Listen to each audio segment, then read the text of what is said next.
ಏನಪ್ಪಾ ಇದು ಸ್ಟೋರಿ, ಅದು ಆಸ್ಪತ್ರೆ ಸ್ಟೋರಿ ಅಂತ ನೀವು ಅನ್ಕೊಳ್ತಾ ಇದ್ದೀರಾ? ಅದನ್ನ ಹೇಳ್ತೀನಿ.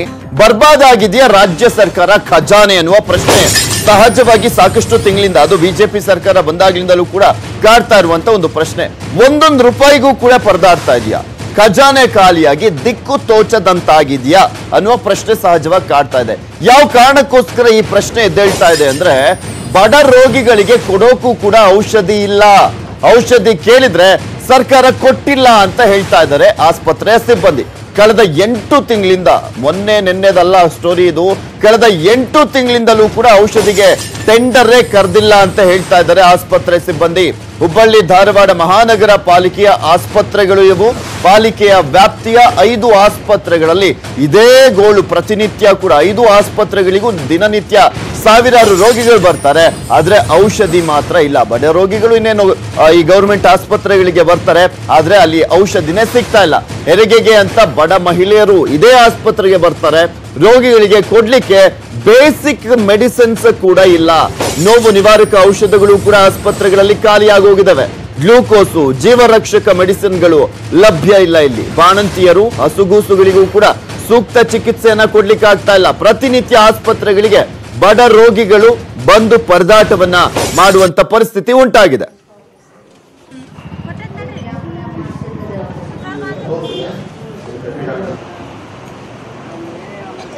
ಹುಬ್ಬಳ್ಳಿ ಧಾರವಾಡ ಈ ಒಂದು ಮಹಾನಗರ ಪಾಲಿಕೆಯಲ್ಲಿ ವ್ಯಾಪ್ತಿಯಲ್ಲಿ ಬರುವಂತ 5 ಆಸ್ಪತ್ರೆಗಳಲ್ಲಿ ಇರುವಂತ ಪರಿಸ್ಥಿತಿ. ಅಲ್ಲಿ ಒಬ್ರು ಕೇಂದ್ರ ಸಚಿವರಿದ್ದಾರೆ, ಇನ್ನೊಬ್ರು ಮೇನ್ ಮಾಜಿ ಸಿಎಂ ಆಗಿದ್ದಂತವರು, ಇನ್ನೊಂದ್ ಕಡೆ ಈಗ ಬೃಹತ್ ಕೈಗಾರಿಕಾ ಸಚಿವರಾಗಿರುವಂತ ಜಗದೀಶ್ ಶೆಟ್ಟರ್ ಅವರಿದ್ದಾರೆ. ಆದ್ರೆ ಅಲ್ಲಿ ರೋಗಿಗಳಿಗೆ ಬೇಕಾದಂತಹ ಒಂದು ಮೆಡಿಸಿನ್ಸ್ ಗಳು ಇಲ್ಲವಂತೆ. 8 ತಿಂಗಳಿಂದಲೂ ಕೂಡ ಪರದಾಟವನ್ನ ಮಾಡ್ತಾ ಇದ್ದಾರೆ ಆ ಭಾಗದ ಜನ. ಆದ್ರೆ ಹೇಳೋರು ಕೇಳೋರು ಇಲ್ಲ. ಇದಕ್ಕೋಸ್ಕರನೇ ಅಲ್ಲಿನ ಜನ ಹಿಡಿಶಾಪವನ್ನ ಹಾಕ್ತಾ ಇದ್ದಾರೆ. ಯಾರು ಬಂದ್ರು ಅಷ್ಟೇ, ನಮ್ ಕಷ್ಟ ಕೇಳೋರು ಯಾರು ಅಂತ. ಯಾಕೆಂದ್ರೆ ಈ ಗೌರ್ಮೆಂಟ್ ಆಸ್ಪತ್ರೆಗಳಿಗೆ ಹೋಗೋದೇ ಬಡ ರೋಗಿಗಳು, ಅವರಿಗೆ ಸರಿಯಾದಂತ ಚಿಕಿತ್ಸೆ ಸಿಗ್ತಾ ಇಲ್ಲ, ಮೆಡಿಸಿನ್ ಸಿಗ್ತಾ ಇಲ್ಲ. ಸೊ ಹೀಗಾಗಿ ಅವ್ರು ಏನ್ ಮಾಡೋದು ಅನ್ನುವ ಚಿಂತೆಯಲ್ಲಿದ್ದಾರೆ. ಇಷ್ಟೆಲ್ಲ ಪ್ರಾಬ್ಲಮ್ಸ್ ಇದೆ. ನಂತರ ವೈದ್ಯರು ಮಾತ್ರ ಹೇಗಾದ್ರೂ ಮಾಡಿ ಪಾಪ ಅವರಿಗೆ ಸ್ಪಂದಿಸಬೇಕಾಗಿದೆಯಲ್ಲ. ಸೊ ಹೀಗಾಗಿ ರೋಗಿಗಳ ಕಷ್ಟವನ್ನ ನೋಡಲಾಗದೆ ವೈದ್ಯರು ಒಂದ್ ಕಡೆ ಕಂಗಾಲಾಗಿದ್ಕೊಂಡು ಅಣ್ಣಿಗೇರಿ ಹಾಗೆ ಹಾವೇರಿ ಸರ್ಕಾರಿ ಆಸ್ಪತ್ರೆಗಳಿಂದ ಔಷಧವನ್ನ ತರಿಸ್ತಾ ಇದ್ದಾರಂತೆ. ಅಲ್ಲಿ ಉಳಿದಿರುವಂತ ಔಷಧವನ್ನ ತಂದು ಬಡ ರೋಗಿಗಳಿಗೆ ವಿತರಣೆ ಮಾಡಲಾಗ್ತಾ ಇದೆ. ನೋಡಿ ಎಂತಹ ಪರಿಸ್ಥಿತಿ ಇದೆ. ಒಬ್ಬ ಕೇಂದ್ರ ಸಚಿವ ಮತ್ತೊಬ್ರು ಬೃಹತ್ ಕೈಗಾರಿಕಾ ಸಚಿವರಿರುವಂತಹ ಕ್ಷೇತ್ರ ಹುಬ್ಬಳ್ಳಿ ಧಾರವಾಡದಲ್ಲಿ ಇಂತಹ ಪರಿಸ್ಥಿತಿ ಇರುವಂತದ್ದು. 5 ಆಸ್ಪತ್ರೆಗಳಲ್ಲಿ, ಬರೀ 1 ಆಸ್ಪತ್ರೆ ಅಲ್ಲ, 5 ಆಸ್ಪತ್ರೆಯಲ್ಲಿ ಈ ರೀತಿಯಾಗಿ ಮೆಡಿಸಿನ್ಗಳು ಇಲ್ದಲೆ ರೋಗಿಗಳು ಪರದಾಟವನ್ನ ಮಾಡ್ತಾ ಇದ್ದಾರೆ. ಎಲ್ಲ ರೀತಿಯಿಂದ ತೊಂದರೆ ಸರ್. ಯಾಕಂದ್ರೆ ಇಲ್ಲಿ ಮೆಡಿಸಿನ್ ಇಲ್ಲ, ಆಮೇಲೆ ಡೆಲಿವರಿ ಪೇಷಂಟ್ ಬಂದ್ರೆ ಅವ್ರಿಗೆ ಅಡ್ಮಿಟ್ ಮಾಡೋಕ್ಕೆ ಬೆಡ್ಸ್ ಇಲ್ಲ, ಅವ್ರು ಗುಳಿಗೆ ಕೊಡಂಗಿಲ್ಲ. 2 ಗುಳಿಗೆ ಕೊಡ್ತಾರೆ, ಉಳಿದ ಗುಳಿಗೆ ಎಲ್ಲ ಹೊರಗೆ ಬರೆದು ಕೊಡ್ತಾರೆ. ಆಮೇಲೆ ಟೆಂಡರ್ ಕರ್ದಾರ ಅಂತಂದಾರೆ, ಇನ್ನೂ ತನಕ ಟೆಂಡರ್ ಇಂಪ್ಲಿಮೆಂಟ್ ಆಗಿಲ್ಲ. ಆಮೇಲೆ ಇದು ಎಲ್ಲ ಬಿಲ್ಡಿಂಗ್ ಎಲ್ಲ ಯಾರು ದೇಖರೇಖಿಲ್ಲ, ಏನಿಲ್ಲ. ಆಮೇಲೆ ಗ್ಲೂಕೋಸ್ ಬಾಟ್ಲಿ ಇಲ್ಲ. ಆಮೇಲೆ ಎಲ್ಲ ಹೊರಗಿನ ಮೆಡಿಸಿನ್ ಬರ್ದು ಕೊಡ್ತಾರೆ. ಅದಕ್ಕೆ ಟೆಂಡ್ರು ಕಮಿಷನರ್ ಒಪ್ಪಿಗೆ ಕೊಟ್ಟಿದ್ದಾರೆ. ಟೆಂಡರ್ ಪ್ರೊಸೆಸ್ ಜಾರಿಯಲ್ಲಿದೆ.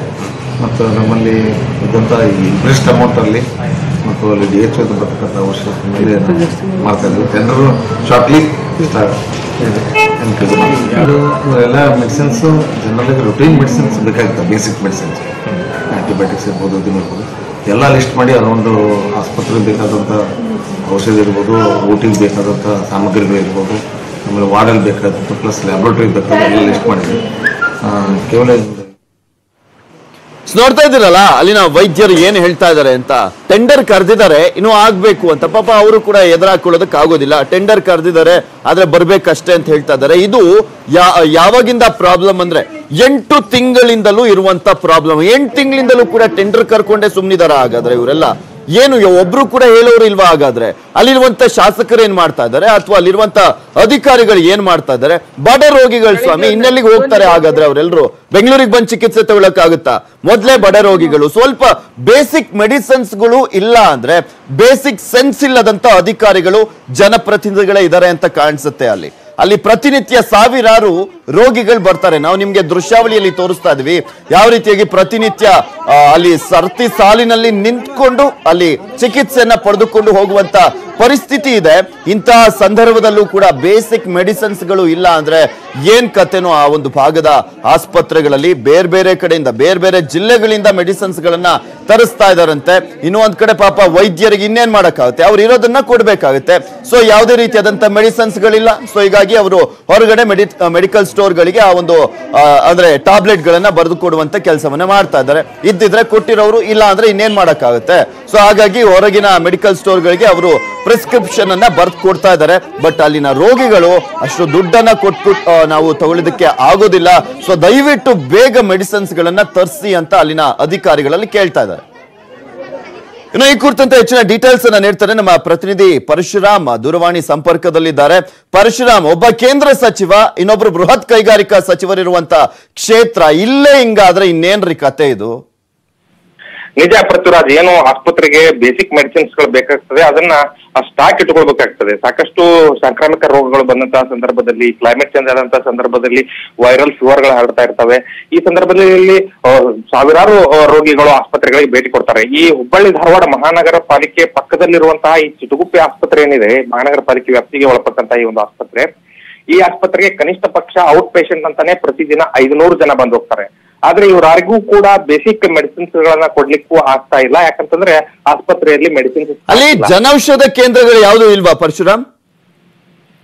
ಜನೌಷಧ ಕೇಂದ್ರಗಳಿದ್ರು ಕೂಡ ಅಲ್ಲಿ ನಿಗದಿತ ಪ್ರಮಾಣದ ಹಣವಾದರೂ ಕೊಟ್ಟು ಖರೀದಿ ಮಾಡ್ಬೇಕಾಗ್ತದೆ. ಆದ್ರೆ ಈ ಸರ್ಕಾರಿ ಆಸ್ಪತ್ರೆಗಳಲ್ಲಿ ಉಚಿತವಾಗಿ ಬಡ ರೋಗಿಗಳಿಗೆ ಔಷಧಗಳನ್ನ ಕೊಡಬೇಕಾಗಿರ್ತದೆ. ಆದ್ರೆ ಆ ಏನು ಉಚಿತ ಔಷಧಿಗಳೇ ಇಲ್ಲಿ ಪೂರೈಕೆ ಆಗ್ತಾ ಇಲ್ಲ. ಪ್ರತಿ ವರ್ಷ 40 ರಿಂದ 50 ಲಕ್ಷದವರೆಗೂ ಔಷಧಗಳು ಇಲ್ಲಿ ಖರ್ಚಾಗ್ತಾ ಇದ್ವು. ಆದ್ರೆ ಕಳೆದ 8 ತಿಂಗಳಿಂದ ಯಾವುದೇ ಟೆಂಡರ್ ಪ್ರಕ್ರಿಯೆಯನ್ನ ನಡೆಸಿಲ್ಲ, ಔಷಧಗಳನ್ನ ಖರೀದಿ ಮಾಡಿ ಪೂರೈಕೆ ಮಾಡೋಕ್ ಆಗ್ತಾ ಇಲ್ಲ. ಹೀಗಾಗಿ ಅಕ್ಕಪಕ್ಕದ ಜಿಲ್ಲೆಗಳ ಆಸ್ಪತ್ರೆಯಲ್ಲಿ ಎಲ್ಲಿ ಎಕ್ಸೆಸ್ ಉಳಿದಿದಾವೋ ಅಲ್ಲಿ ಬೇಡಿ ತಂದು ನಡೆಸ್ತಾ ಇದ್ದಾರೆ ಇಲ್ಲಿನ ವೈದ್ಯರು. ಆದ್ರೆ ಅದು ಎಷ್ಟು ದಿನ ಅನ್ನೋದೇ ಒಂದು ದೊಡ್ಡ ಯಕ್ಷ ಪ್ರಶ್ನೆ. ಈ ಕುರಿತು ಜಿಲ್ಲಾ ಉಸ್ತುವಾರಿ ಸಚಿವರ ಗಮನದಲ್ಲಿಯೂ ಇದೆ, ಕೇಂದ್ರ ಸಚಿವರ ಗಮನದಲ್ಲಿಯೂ ಇದೆ. ಸಾಕಷ್ಟು ಬಾರಿ ಮೀಟಿಂಗ್ ನಲ್ಲಿ ವಿಷಯ ಪ್ರಸ್ತಾವನೆ ಆಗಿರ್ತದೆ. ಆದ್ರೆ ಅವರಿಗೆಲ್ಲ ಸ್ಥಾನಗಳನ್ನ ಉಳಿಸ್ಕೊಳ್ಳೋದೇ ಚಿಂತೆ ಆಗಿದೆ ಅಂತ ಕಾಣಿಸುತ್ತೆ. Okay, thank you Parashuram. ಮತ್ತಷ್ಟು ಡೀಟೇಲ್ಸ್ ಅನ್ನ ನೆಕ್ಸ್ಟ್ ಬುಲೆಟಿನ್ ಅಲ್ಲಿ ಪಡ್ಕೊಳ್ತೀನಿ. ಇದು ಆರೋಗ್ಯ ಇಲಾಖೆ